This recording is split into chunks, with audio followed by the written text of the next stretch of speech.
The value of the lumber he had in the back of his pickup was $500,000. So for him, this is not a problem. He still comes out ahead. We have made a number of reforms since then, but there are areas in which the fine available, even if you're found guilty, is not commensurate with the harm that you've done. So what we've suggested is a radical departure. We've said that the fines should be commensurate. In other words, they should be reinstatement costs. So, if I find you running away with an entire beach, I can now say the penalty is you have to put back the beach. And you have to put it back to the same standard it was. I guarantee you that is going to be a lot more than you made from selling the sand. Now, here's the point. You don't actually want to have to apply that penalty. The point is to stop people from stealing the beach in the first place.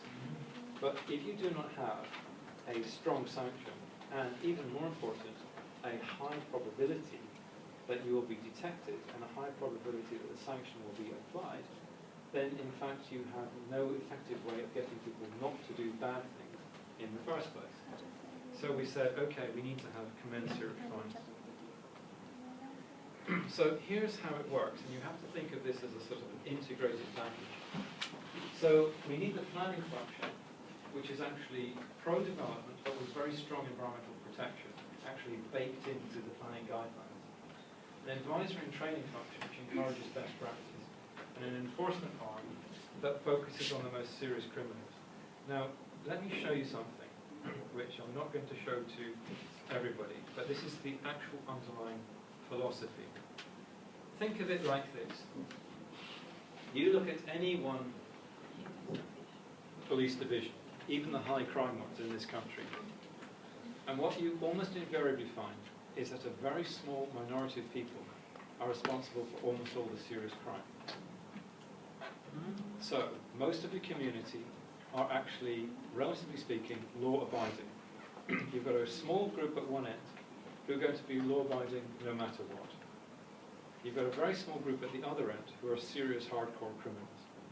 You've got a bunch of people in the middle, the majority, who can be swayed either way, according to which group they think is more powerful or more scary.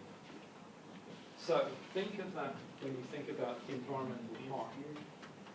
Let's assume that we have a similar kind of metric. So let's say we've got a small percentage of cases, like 10% of cases, which actually account for something like 90% of the serious environmental harm. And that is approximately correct. Now think of our population like this. Here we've got angels, here we've got average citizens, here we've got opportunists who will get away with something they think they can, and here we've got really hardcore criminals. Let us hope that our population is distributed something like this. We don't have very many angels. We've got most people who are basically average. We've got a fair number of opportunists, and we've got a small number of really hardcore criminals. But the risk profile is completely different. We have zero risk here, low risk here, fairly moderate risk here, and very high risk here. What we have got here is actually two quite distinct populations. It's actually three, but you can think of it as two for the moment. You therefore need two different regulatory strategies. A one-size-fits-all doesn't work. What you do is you focus your hardcore enforcement on the small number of high-risk cases.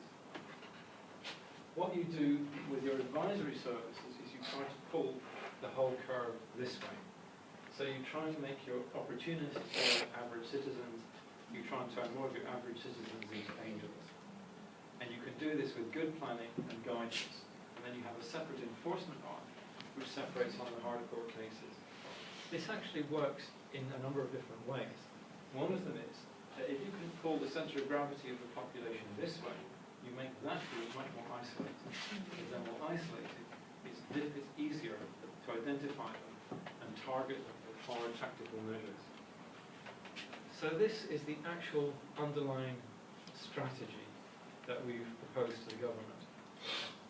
And most of the people we've talked to so far actually do understand that this is going to be a much more effective approach, but obviously getting there is going to be the hard part. Sorry. So what we concluded is that if we could fix these problems and actually have a better environmental planning and regulatory system, we should actually be able to get a number of good outcomes. But we should actually be able to get a better environment for investment and for development. We could significantly reduce the cost of government because so many of the processes now are actually properly organized